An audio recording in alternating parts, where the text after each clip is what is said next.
Demo by Angelo of Majic brand Woodturning of precision lathe work using templates and tangents, recorded on phone cam at Lancaster, Pennsylvania by John Kelsey, February 2021. So this one here, they take this out. See if I can do it. Okay, there you go. So then they'll take the shell, put it back in, cover it up, vanish this ball, vanish that ball. The vase consists of the lid, the ring. The ring, that's the secret. And the base, the shell and the solid. The first pieces I made a good wood turning fit for a box. And when I sent them to the guy that ordered them, he called me up and said, "These are no good. I'm sending them back. They're crap." I said, "What's the matter?" He said, "The fit is too tight." So these things actually have to fall apart in order for the magician to manipulate them in the fashion that they want. Now this is an original made by Floyd Thayer, who in his day, I'm going to say late 1800s, early 1900s, was his prime time. He was the consummate wood turner of his time. So everybody that collects anything wants to collect Floyd Thayer. So this is actually a replica of Floyd Thayer's original vase in the size that he made it from the piece I copied. It's got this fancy finial, which is a pain in the patoot to turn because there's so many things going on.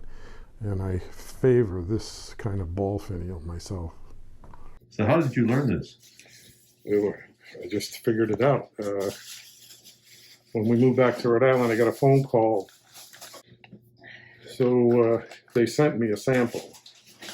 And I kept the sample around for about 6 months trying to figure out how do I even start with this stuff. One Sunday afternoon, I finally sat down and just measured everything with a pair of calipers and a ruler. And then it dawned on me that I have to start with the shell, the solid and the shell first. Making the drawings made me think. So that's how I started.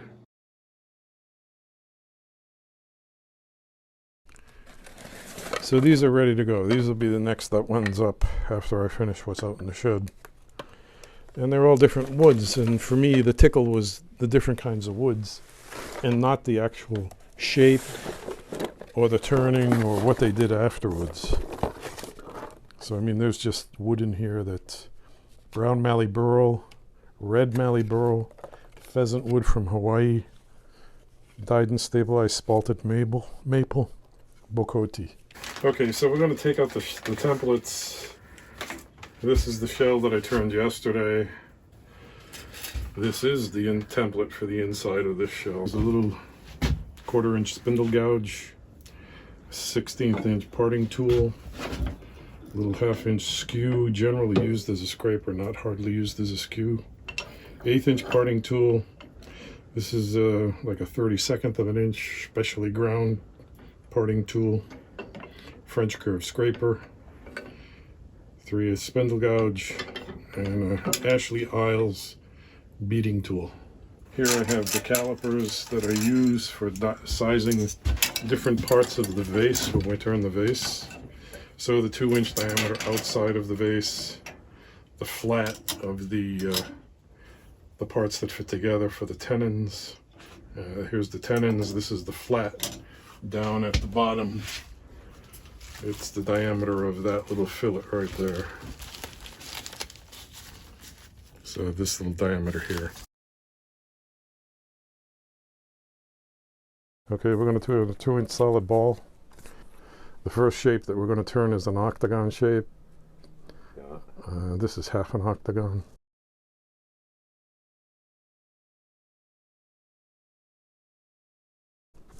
And then we'll turn each of those facets into quarters and then take the corners off. It's cherry. It's a lot of sapwood.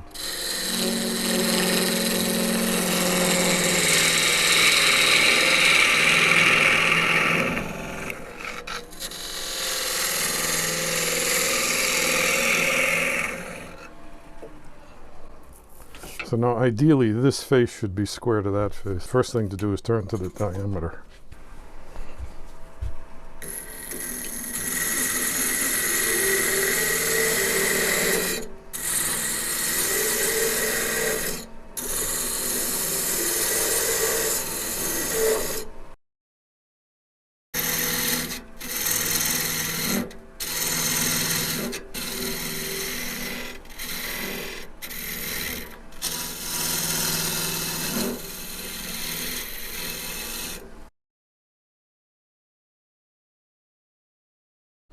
Okay, so there's one corner of the octagon, the other corner.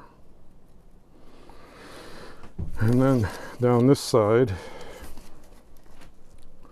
is that corner. So let's draw those in. So there's the center line. We put that up. And here's the other side of the ball. Okay.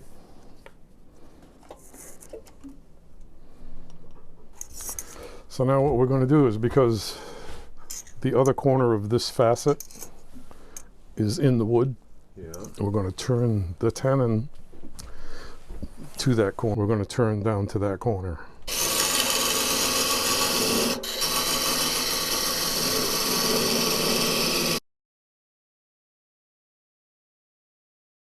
Yeah.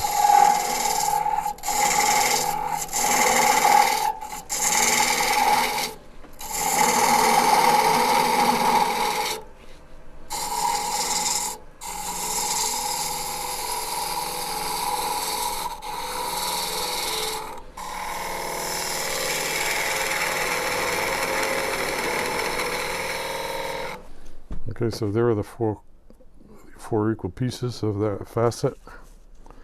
And take it over the side. Mark the 4 equal pieces there.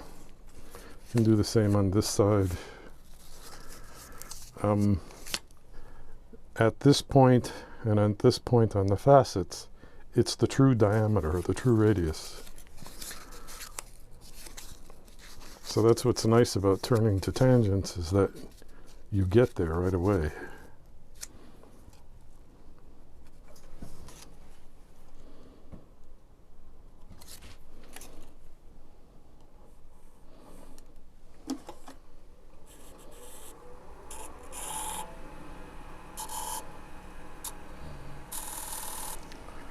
Okay, so again, the other corner, this other corner on this, for this facet, is in the wood. So this dimension becomes the diameter of the tenon.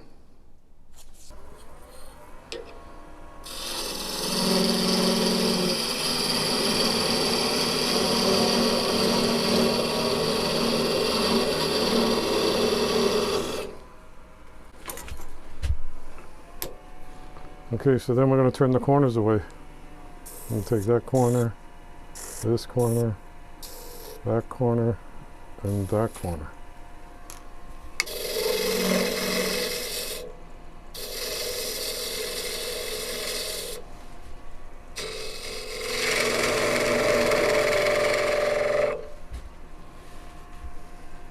And then I'm just going to use the skew as a negative rake scraper.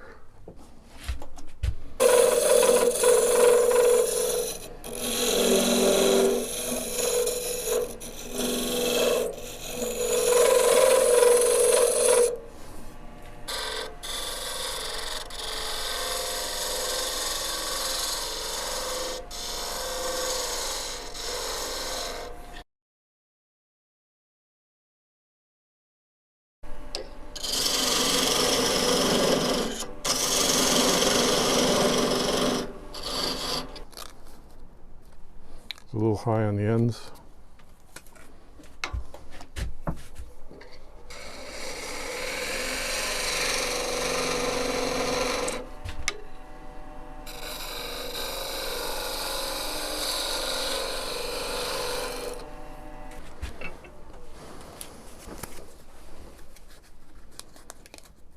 Close enough. That's pretty good. It's a flat spot there.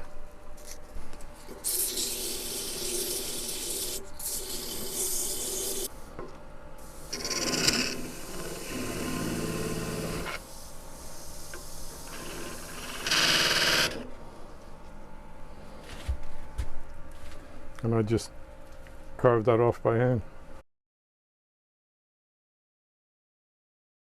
We're going to use the blue mark on the drill bit. So that's the first thing we're going to do.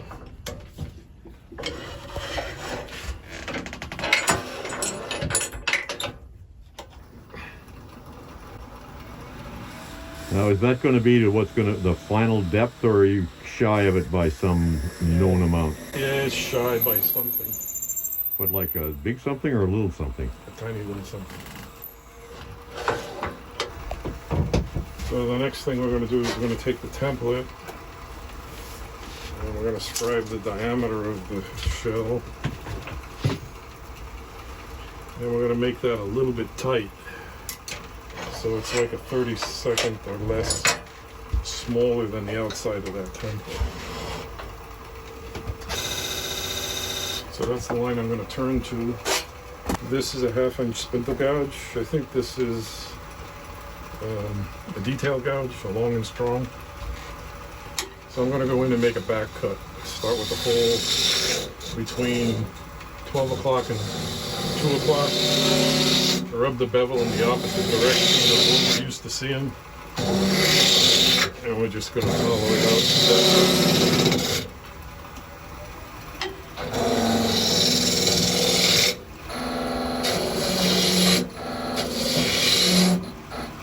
So that's down to the depth, the hole that we drilled. So now to turn up this larger diameter, I've got to raise the tool rest because you saw that I was struggling to get it to ride the bevel when it was down a little bit lower. So now I'll come up and get that bigger diameter.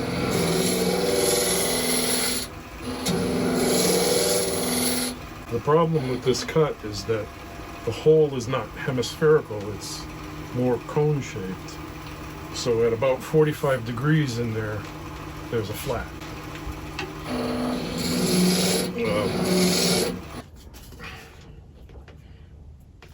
So we erred on the side of caution. We didn't take the whole cut.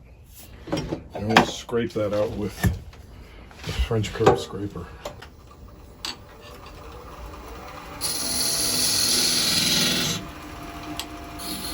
It's a negative rake scraper, and it's made from an old planer blade.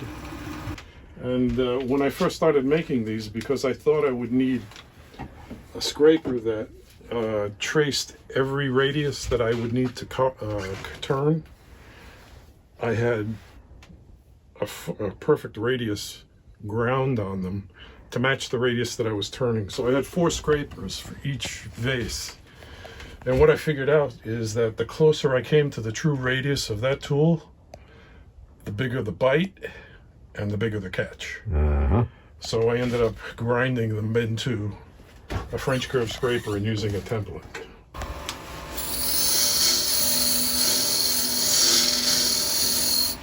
Okay, so now I've gone to the diameter that we scribed with the dividers. Check it, it's still too tight.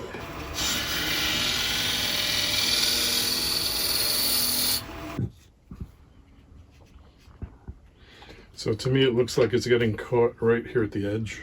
Looks like it might be down to here.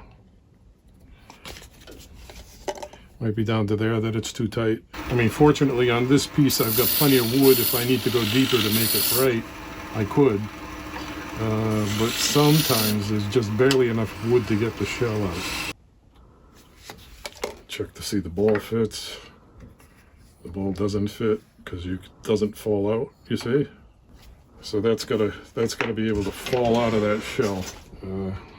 You can see even there with that little ball, it's slightly on a round still. Because I think the depth is okay, and I think the diameter out in the front is okay, but it's still getting caught up in there. So I'll take that, even though it's a little tight right there. It's not too bad. I gotta sand yet. Let's start with 180. Okay, so right in here, right at the very edge, there's a little bit of a touch.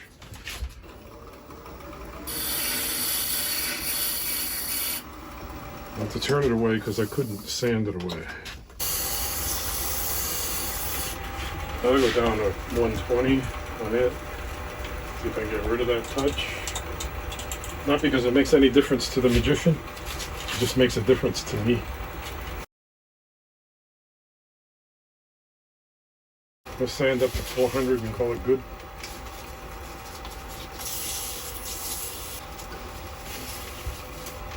Okay, so the finish I use is Def spray lacquer and rattle cans.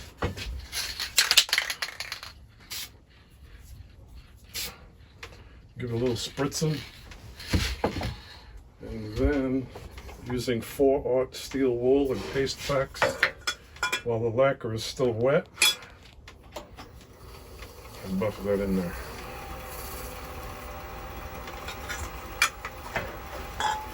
And everybody says, well, why do you put the wax on while it's still wet? The answer is, Sal Marino told me to. Okay, so we're just going to turn the outside of the shell to diameter.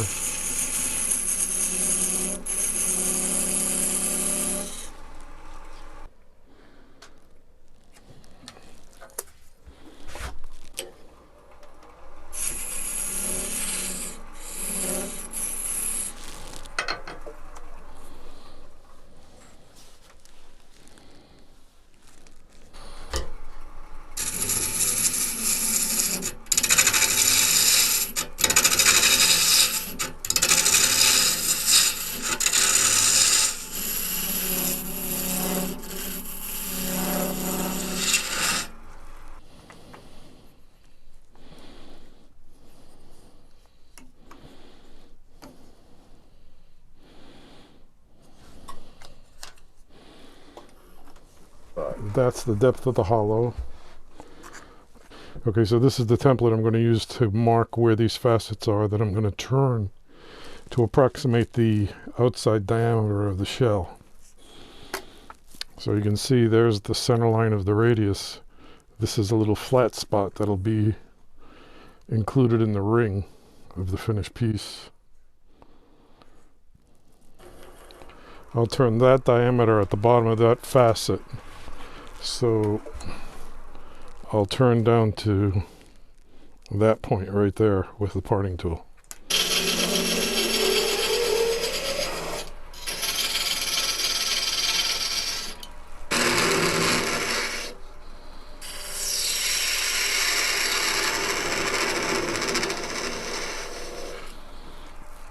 So then if we take this facet and divide it up into 4 equal pieces, I first saw turning to tangents. Myron Curtis demonstrated that, I think in Louisville. So what I'm going to do is I'm going to turn this corner away and this corner, the other face is inside the tenon.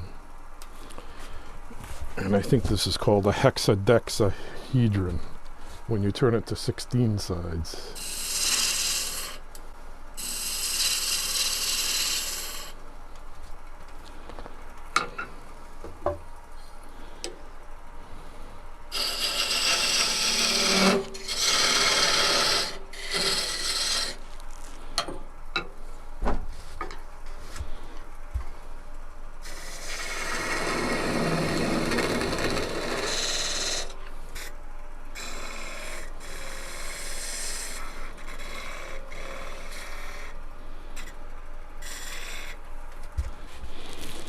So I sanded out the facets that are going to be too close to the chuck to sand. And since the outside of the shell will be painted, I'm not going to sand to too fine a grit. That's 180 grit.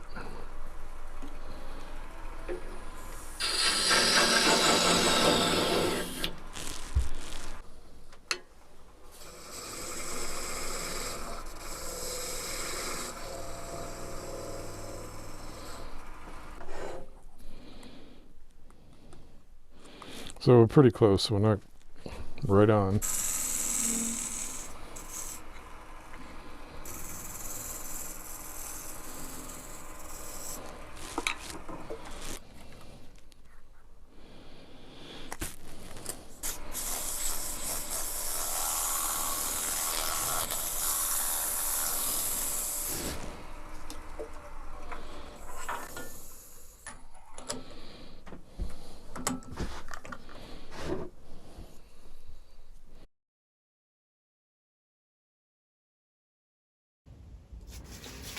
So we're going to put 2 beads for the ring. So that's the parting cut for the top of the ring. This will be the top of the vase.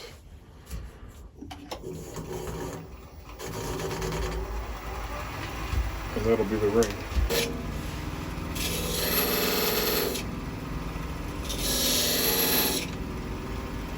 Okay, so that's a 16th inch parting tool. That's the ring right there, yep.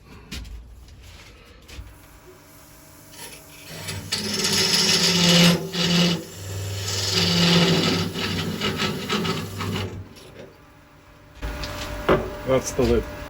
So I'm going to try to make the diameter of the tenons the same, so that whether you put the lid on with the ring or without the ring, it still fits the tenon.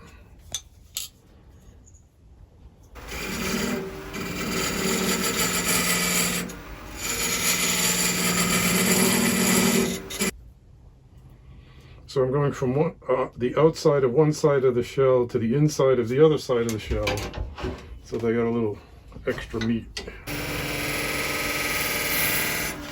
Okay, so there's the shell diameter.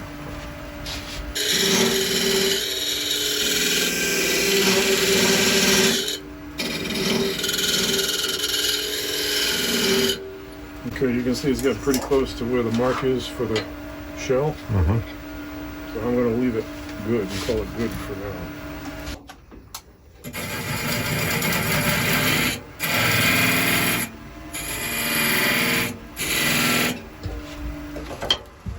Into the diameter of the shell, as well as to set the depth on the ring. So there, you can see it's a little tight, yeah.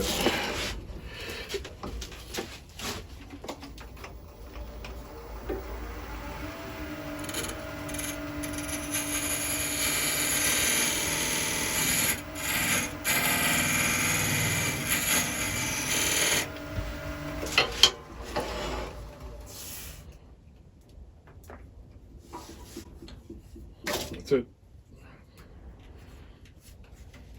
It's a little tight, but by the time I sand it and fit the rest of it, it'll have to work. So now I'm going to use that little beading and parting tool to scribe where the bead is going to be.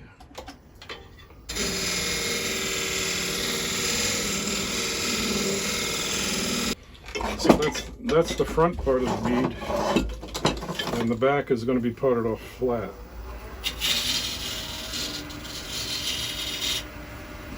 This is the rim that's going to hold the shell. Now we're going to make the little ledge in the shell, in the ring, that holds the shell in place. Okay, right there, there's about a 1/16 of an inch to keep the shell from going through the ring.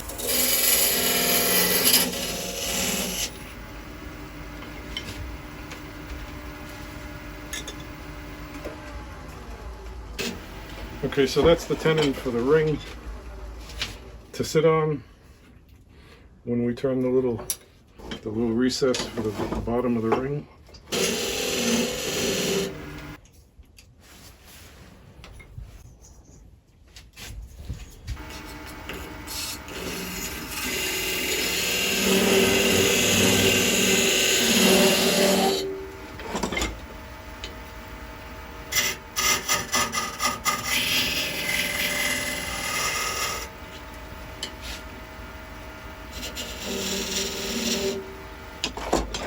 Okay, so that's the tenon that's going to fit in the bottom of that ring.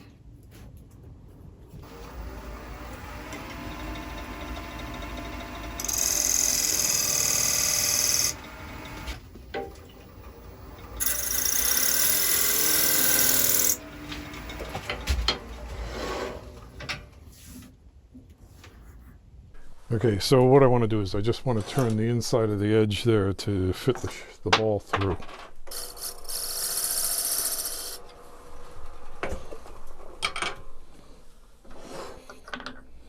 That's good.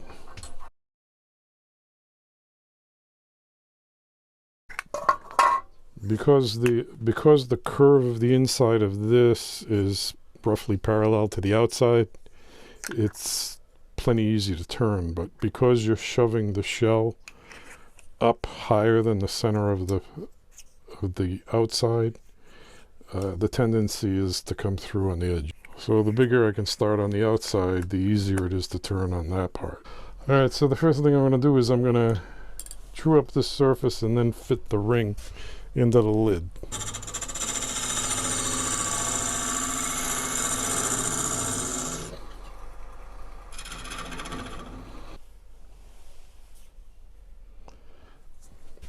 So I'm going to turn this a little tight so that I can sneak up on the fit.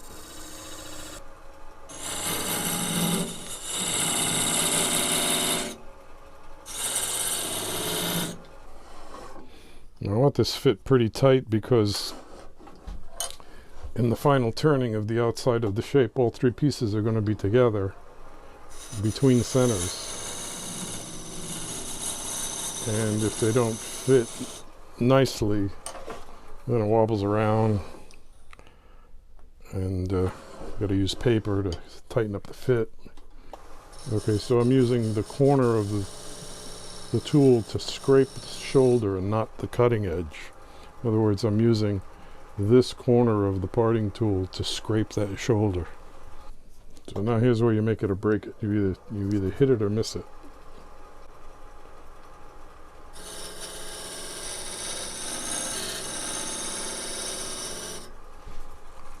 And they're really only dust cuts. It's not like taking a lot of material away. Okay, that's good. It's really good. Now we're going to drill a depth hole. So what I'm going to measure is the depth of the inside of the shell, which is there.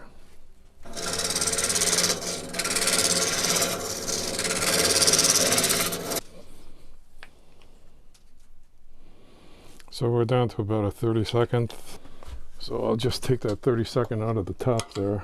Hopefully we got enough room left.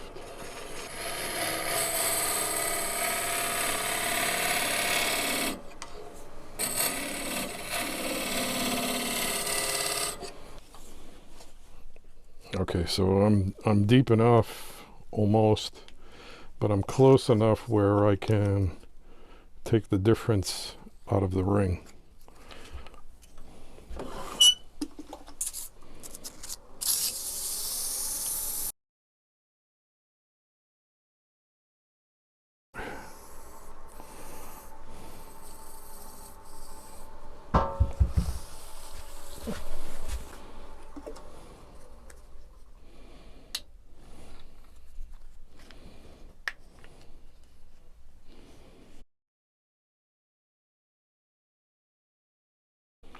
This ring is going to fit on that shoulder.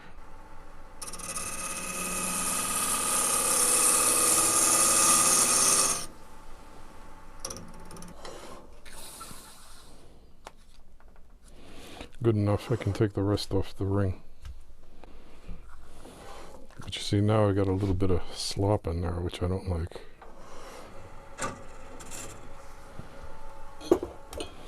We're going to drill another depth hole, back hollow of the base.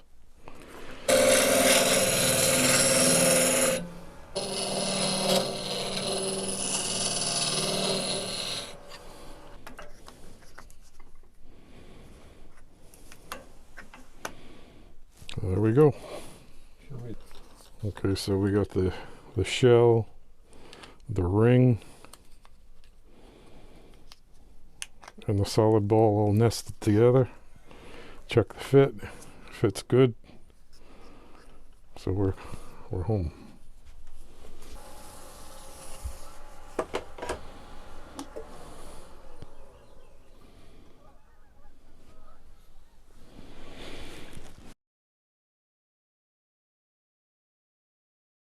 So I'm going to go ahead and rough out this base a little bit before I turn it around, because the chucking between centers gets to be pretty tenuous. Easier to take as much wood away now as any other time.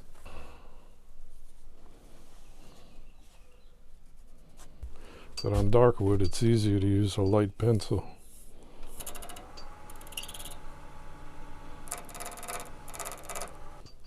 These two lines represent this bird's beak right here.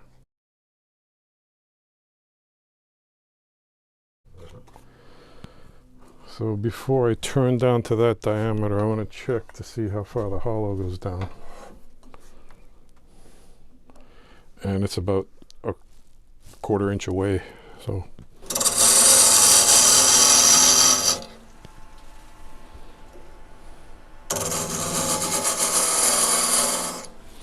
the shoulder I just turned is that flat right there.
So the voice in my head says if it looks right, it's wrong. If it looks wrong, it's right.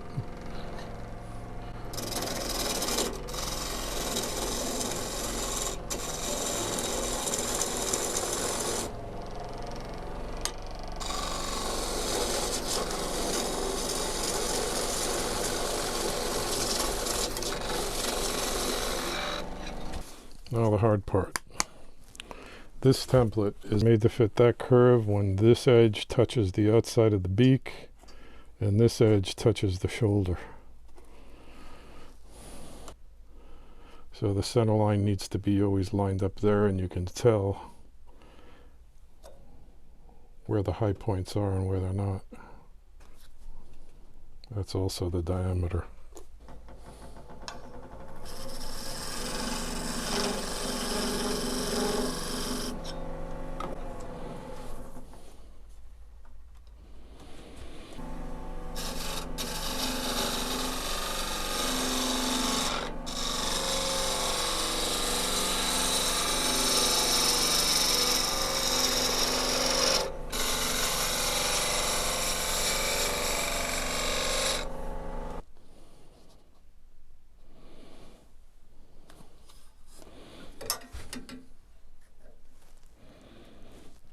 Not a lot.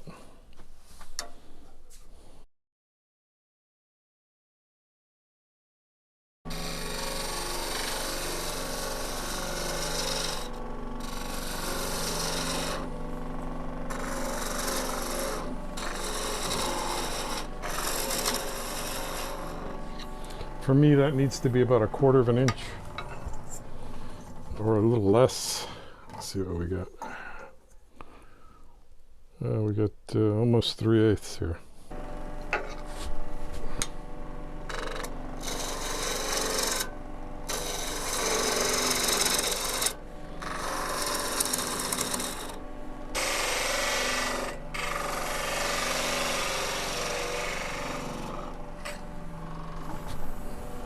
So that beak right there needs to be 90 degrees or parallel with the ways of the lathe, and then go into a radius into that point.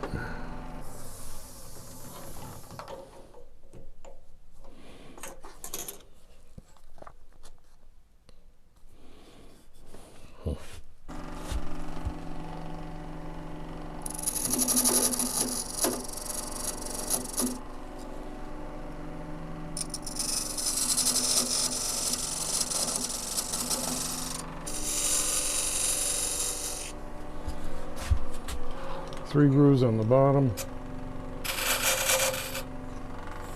So even if the magicians don't see a signature, if they see three grooves, they know it's me.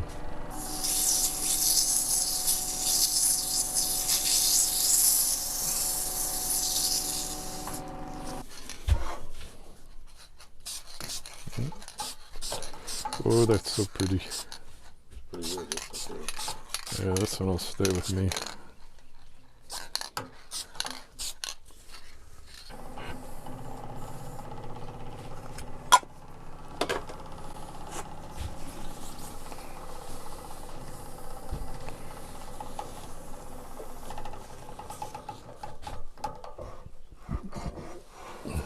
Okay.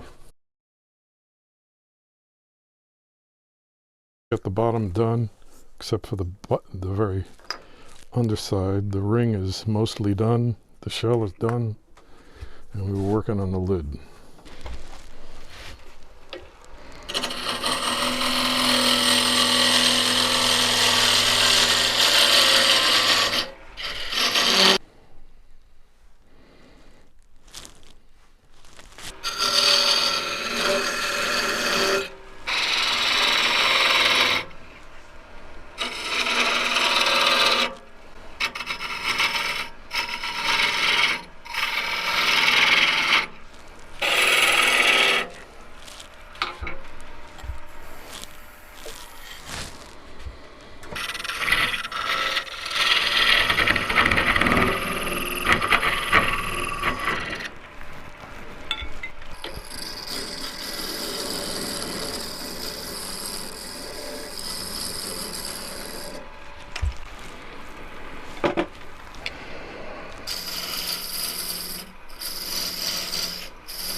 Okay, so I like this little spindle here, this little finial, to be about 1/16 of an inch underneath the ball. But I can't do that with wood that's highly figured or slightly punky. But this Coca-Cola will take it.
Okay.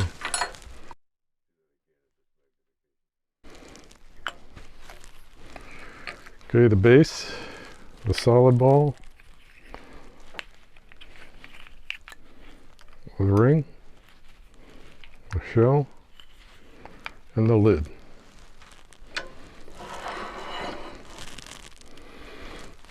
These work by means of dumping out the shell and the ball at the same time and multiplying the ball.